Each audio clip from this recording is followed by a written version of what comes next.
Well, here's something the mainstream media is going to totally hide from you, just like they did the Hunter Biden laptop and the banking crisis. It's the banking crisis in the United States is about to get a whole lot worse. You better buckle up and protect your family right now. As economist Jim Rickards says, we are entering phase 2 of this banking collapse right now. If you've read Jim Rickards' great works, Road to Ruin is an absolutely eye-opening book, and he is a brilliant man. Banking crisis stage 2, he writes. And he dives deep into how this all unfolded. So let's take a step back here a minute and look at phase 1. As Kevin Demerit of Lear Capital and I talked about this last week here on the show, Kevin was talking about how so many of these commercial loans started coming due, and it's been destroying these small banks. Because obviously people are coming in, they're like, going to refinance them, but people are not going to refinance into higher interest rates. And so a lot of them are right now being squeezed. And you're going to see a lot more bank failures, hundreds of bank failures. And it all started, if you'll remember, on March 8th, 2023. Most people think it actually started on March 9th because that made more of the headlines, but it didn't. Actually started the day before with a small bank, Silvergate Bank, and that bank collapsed. But it was eclipsed by the following day, of course, by Silicon Valley Bank, which collapsed, and then a bunch of other banks that weren't as publicly talked about. But on March 9th, the FDIC said that indeed all of those excess deposits were uninsured. So, more than $250,000 in these accounts, we can't cover it. We're sorry about that. That's just the way it goes. That's what the FDIC is there for. We insure anything up to $250,000. Well, guess what? A lot of these, Silicon Valley venture firms had their money, they have millions in there, wiped out. Sorry. Well, then they came back a few days later on March 11th, and they actually said, sure, we will insure all of those losses. Wait, what? Now you're going to insure all of them? How are you going to do that? Janet Yellen comes out and says, yeah, we'll cover them. The Treasury will cover it. Don't worry about it. $1 trillion? Okay, how's that going to work? Well, it's being called the mother of all bailouts, as Jim writes here. That Sunday night, they also closed Signature Bank, a New York-based bank with crypto links. The damage wasn't done. On March 19th, the Swiss National Bank forced a merge of UBS and Credit Suisse, one of the largest banks in the world. Credit Suisse was on the edge of insolvency. Finally, May 1st, First Republic Bank, with over $225 billion in assets, was ordered closed by the government and sold to JP Morgan. It was the mother of all bailouts, and it seemed to leave stock market investors unfazed. The issue was and is, once you've guaranteed every deposit and agreed to finance every bond at par value, what's left in your bag of tricks? What can you do in the next crisis that you haven't already done except nationalize the banks? Phase 2, nationalizing the banks. I see where you're going here. That's coming. And if you'll recall, they did this same thing back in the Great Depression. 9,000 different institutions wrapped up, closed up, swallowed up, and nationalized. So that's the opposite of Bitcoin. What we're going for. Oh yeah, with Bitcoin. Exact opposite. That's not the thing. And it's absolutely terrifying. And by the way, guys, how many of you watching right now don't think that this is fully orchestrated? Fully orchestrated. When you have a financial collapse of this magnitude, where you can't use your cash, you can't use your banks, here's your central bank digital currency to fix everything. So Jim Rickards sort of asks, what's left in your bag of tricks? You've already literally financed every bond at par value. You've guaranteed every deposit. You have nothing left. Now phase 2 begins.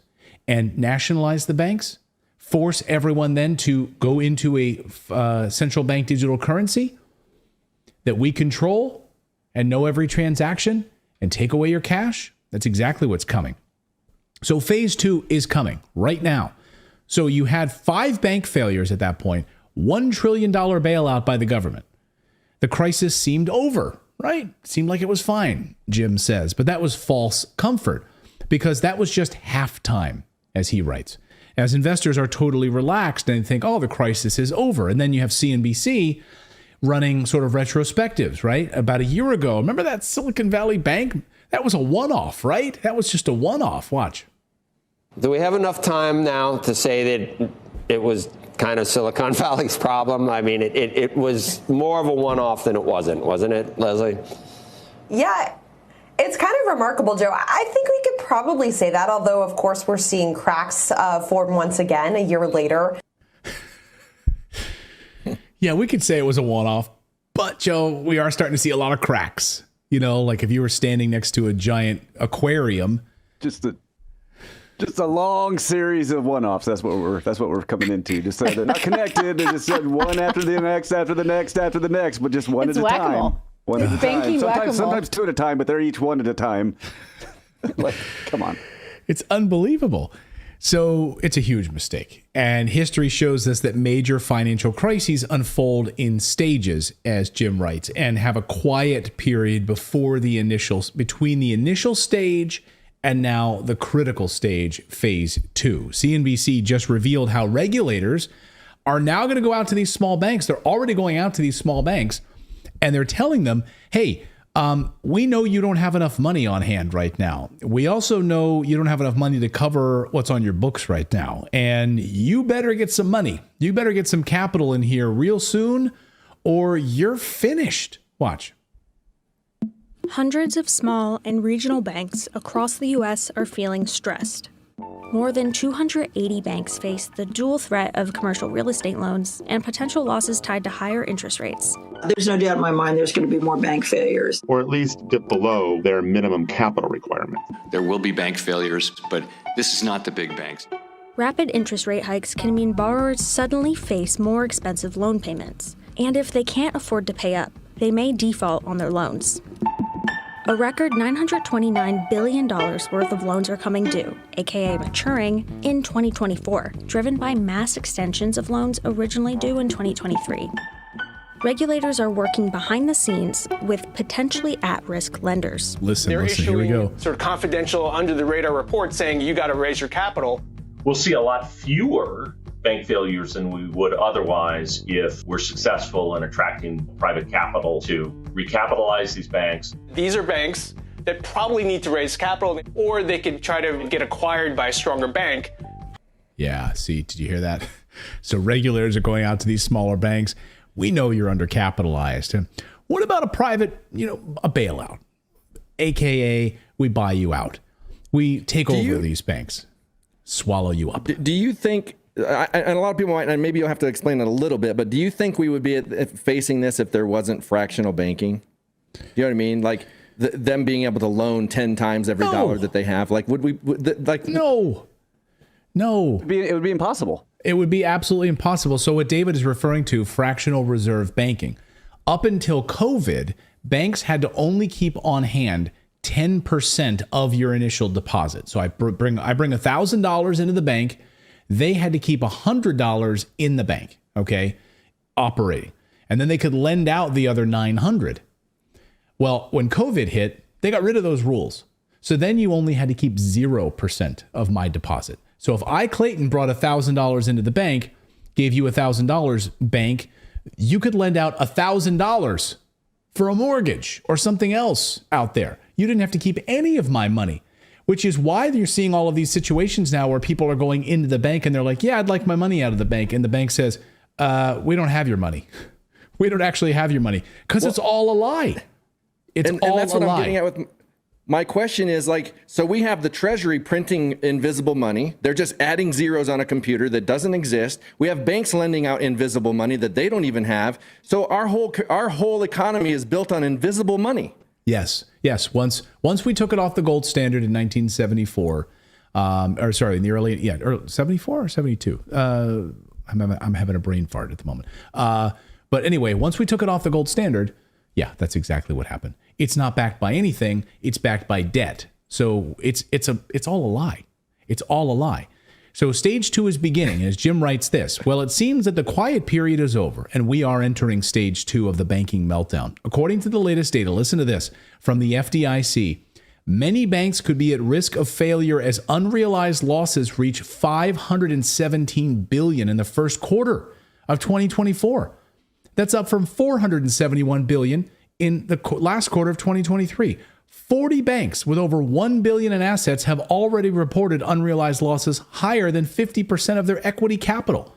Over 200 smaller banks with lesser assets have issued the same reports. The bottom line is stage 2 of the crisis is here, and the effects will be devastating to financial institutions and the stock market as a whole. So, yeah, get ready. The banking collapse phase 2 has just begun. Which like you're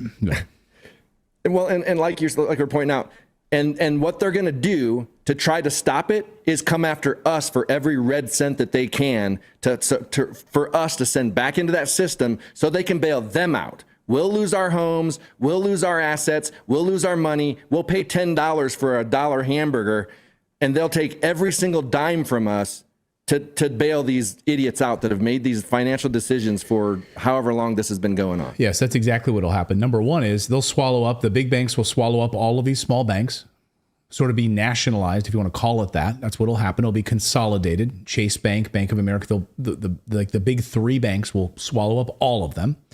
Your money will be used to bail in this whole process, and then they will issue a central bank digital currency that they will control. And it will be a Wall Street run central bank digital currency. That's exactly what will happen. So we are here on the tipping point moment, which is exactly why I'm such a big proponent of owning physical precious metals, having silver, having gold on hand to make sure that you're protected against all of these headwinds right now. Jim Rickards, in his piece today, says the only answer in this is gold bullion. And what he means is not just for you personally, but also for governments. The governments right now that are tying their currencies to gold are actually solidifying their currencies. The U.S. is not. So that's like probably the biggest answer for the United States right now is to go back to some sort of a fractional gold standard for the currency. Well, the United States can't even answer to where all the gold we had on reserve even is. It was like supposed to be at like Fort Knox or something like that. And then they've said that some of it was under the Trade Center on 9/11 or some stupid stuff like that. It's like where's all of our gold?